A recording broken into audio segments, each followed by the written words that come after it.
Ladies and gentlemen, my name's Paul, and in this ReadyGamingTech.com video, we're going to be discussing as well as analysing tech news, which as usual has popped up in the past 24 or so hours. I apologise for sounding a little bit lower in enthusiasm in this video. Unfortunately, I'm down with the plague at the moment, so it's not lack of enthusiasm, it's just lack of energy and trying to save my voice.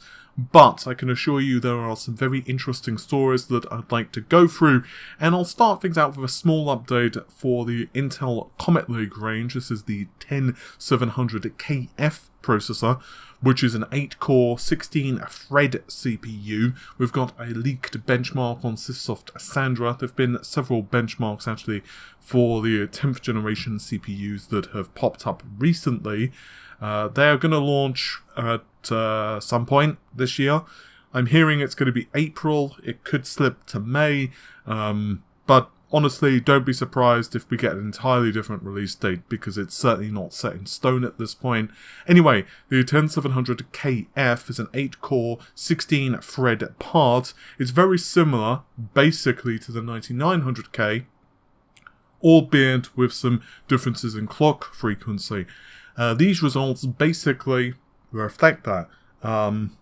Despite the fact that the BIOS is probably a little bit early and maybe there could be slight room for improvement, we are looking at a part which basically scores identical to the 9900K. My personal opinion on Comet Lake is that it's going to really depend on the pricing. If you do need additional threads, the 3950X, for example, is certainly the best value. Not that $700 processor is cheap, but you know, when you factor in the sheer number of threads versus what you could get a few years ago for much the same price, then of course the 3950X is really impressive. But Comet Lake with the 10-core part, the 10900, is probably going to have some fans, mostly of gamers who want the highest frame rate possible. Intel still have a slight advantage there over AMD, primarily because of the clock frequency stuff, and I'll grant you, this is not going to really benefit someone who's really pushing towards, let's say, 4K gaming. But if you do high refresh rate, 1440p or even 1080p, then yeah, it can certainly make us a difference. The other thing that Intel definitely have advantages with is some applications just plumb scale better with high clock frequency, and stuff like Adobe really is one of those applications, although of course Adobe has done a lot of work recently to scale across multiple processor cores a lot more effectively. Even so, I think the make or break for Intel's 10th generation is going to be a couple of things. One, your usage scenario, which is always of critical importance, and the second one is price. Unfortunately, it doesn't look like Intel are going to be cutting the prices as drastically as we'd hoped. Indeed, there have been a couple of retailers that have listed the CPUs at about the same price as the equivalent 9th generation parts. Then again, a price cut is also rumoured for the latter part of this year. I'm hearing the second half. So hopefully that comes into effect. One potential is that Intel will launch these parts at whatever pricing, let's say essentially identical to the 9th generation. Then as the Zen 3 processors become closer to launch, Intel will cut the prices because they know they really can't compete with Skylake against Zen 3. It's just not going to happen. Zen 3 is going to be it's just going to be monstrous, to be honest. Although we don't have additional threads for Zen 3, it doesn't need them. At least at this stage, the slight increase in clock frequency, plus, don't forget, we're looking at quite an IPC gain. I think Intel may be wanting to save the price cut for Zen 3. And now we're going to move on to console-related stuff. The first thing is that GameStop are probably getting their shins kicked currently by Mark Cerny and the rest of the folks over at Sony, because they actually put a landing page up for the PlayStation 5 where you could sign up for console notifications. Actually, it's been now taken down, that page. They've quickly made this inaccessible. But there are a list of specs. Unfortunately, no, before everyone gets excited, it doesn't tell you the T-flops, but what it does say is 8K support, bespoke 8-core AMD chipset, 3D audio, built for purpose SSD storage. They've mentioned backwards compatibility with PS4 as well as PSVR hardware, and they've also doubled down on the ray tracing support as well. I'd actually like to thank Wayne for sending that over. I was literally just about to record when he sent me that piece of news. I think we can all agree at this point it's just frustrating that Sony haven't actually confirmed anything one way or the other.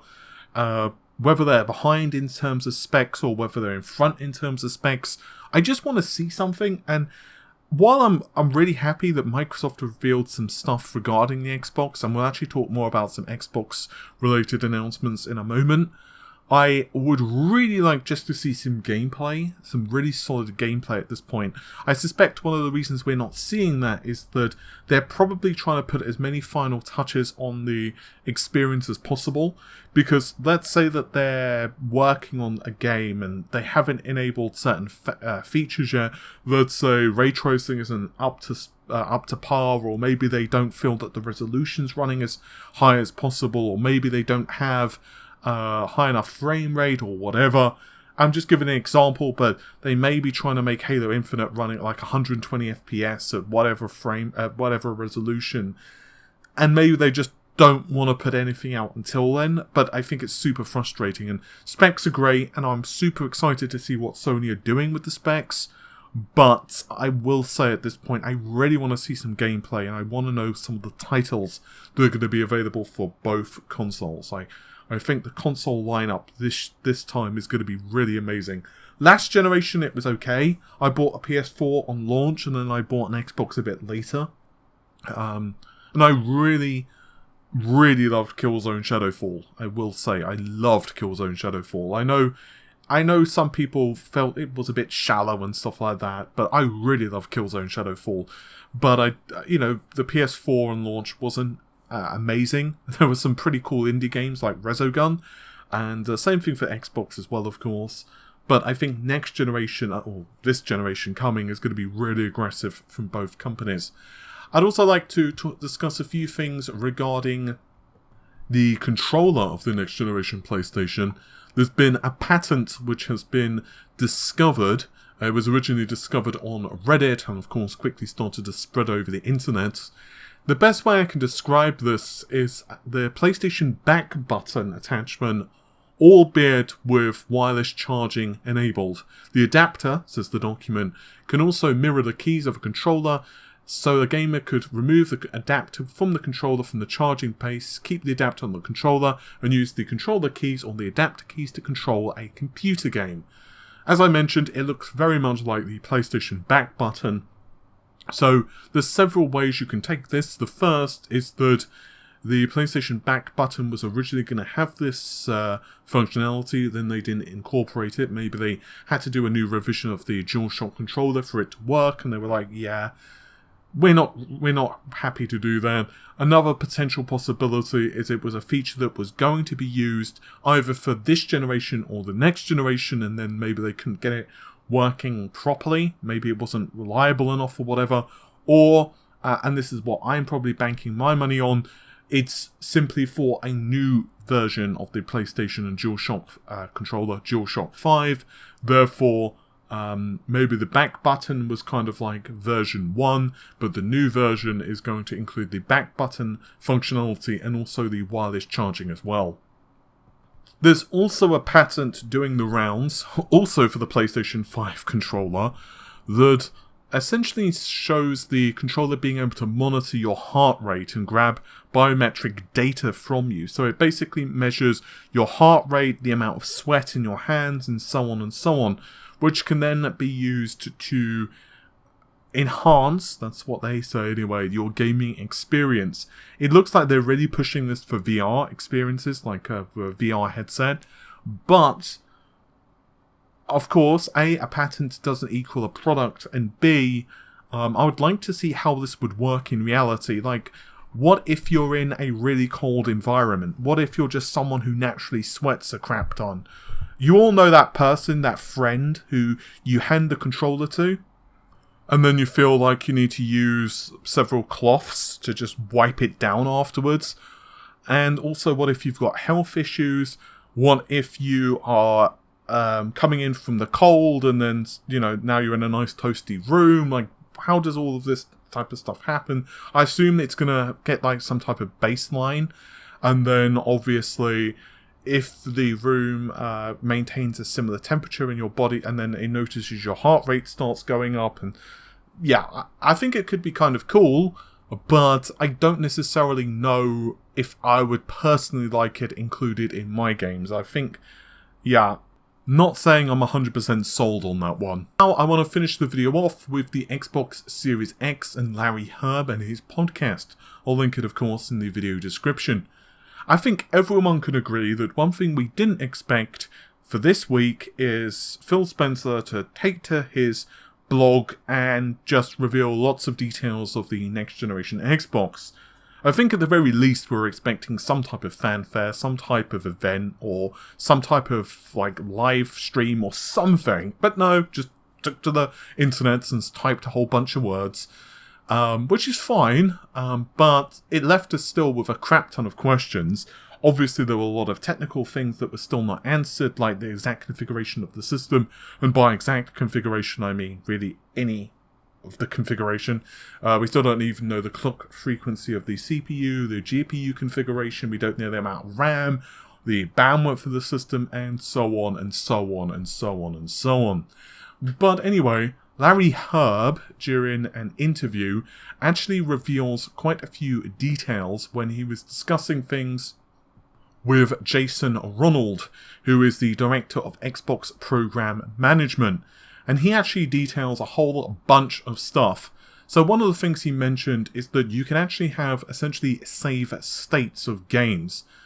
So a game can resume from a suspended state, and this is including when you turn off the console, when you reboot the console, when the console updates. It doesn't matter.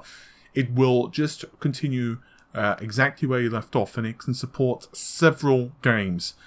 Now, this is really cool because obviously if you are in game A and then game B is something that you want to kind of jump into for a while, then you can just do that without any frustration at all. I can't remember exactly where I saw this, but there were some PlayStation patents where Sony are kind of doing similar.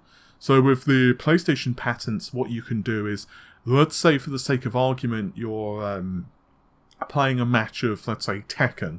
And you know how you can set up like lobbies where you can have multiple different people join the game, and then it's kind of like winner stays on, or maybe it's a tournament type of setting where everyone just kind of waits their turn to fight one another. Well, it can be kind of boring just to stand there. So what could happen in that instance is, well, okay, that game is just kind of in the background, and then you could be playing something else in the meanwhile. Let's say for the sake of this video, The Last of Us. So you can play The Last of Us, and then it comes up with a doink. You're ready to enter your match, and then obviously you just press a button, and then it will pause that game, essentially suspend it to the SSD, and then the new one comes into play. So I wonder if Microsoft are doing similar with their next generation console. That would make sense to me, honestly, because it would make playing online a lot less frustrating. I do get kind of annoyed when playing like fighting games and just kind of waiting for your match. So that would be kind of cool. So Hyrb himself does emphasize the fact that it will survive a reboot, and he said it's a really cool feature. But obviously, Larry Hyrb is going to be saying that because, well, his vested interest to do so. But another thing he states is that the SSD itself is custom.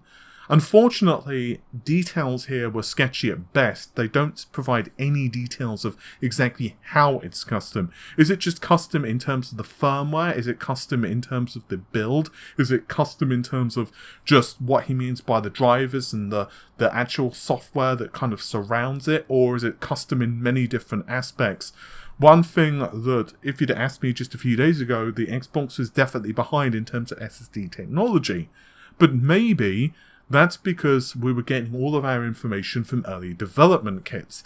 And honestly, SSDs would be kind of easier to upgrade than drastically, like, doubling the RAM or something of the console. So maybe that's one of the things they were doing. Maybe that they were kind of waiting on the SSD. As of the time I'm recording this, I'm probably going to hedge my bets and say the PlayStation SSD is still faster in terms of raw read and write speeds. I'm still believing that it's PCIe 3 for the Xbox and PCIe 4 based speeds for the PlayStation 4, but I could potentially be wrong based on his wording, but unfortunately it's extremely ambiguous and they didn't state anything further. One thing they did emphasize, though, is the ray tracing capabilities of the console. Once again, ray tracing is going to be extremely important for the next generation games, at least in my personal opinion. But they also pushed spatial awareness and audio. So being able to have spatial audio, ray traced audio, is going to be of critical importance. And I actually brought this up when I was reading over Phil's blog. I already had a feeling that it was going to be part of the next generation consoles, but when I read Phil's blog, I did kind of say, hey, in that video, I'll try to remember to link my video on this in the description, but I did say that it sounded like it was ray traced audio, and indeed, Ronald confirmed that. He also added that it's really, really cool for being able to kind of be aware of where enemies are, or objects are, or event queues are in your environment. And obviously, for the best experience, you will want a really beefy surround sound setup, or at the very least a great pair of headphones so that you can kind of get positional data. I would, and this is the geeky part of me, I'd also really like to know how this works from the nitty-gritty perspective. Could you reuse the bounces of rays, to simplify things here, for not just being able to ray trace graphics, but can that position of information also be translated to the sound as well? I'd be very curious to see all of this. But anyway, hopefully you've enjoyed the video. I'm going to get going now because I think my voice is about to break. But thank you very much for watching. The normal stuff, if you have enjoyed it, like of course, and share. And also, yeah, I'll see you soon. Take care of yourselves. Bye for now.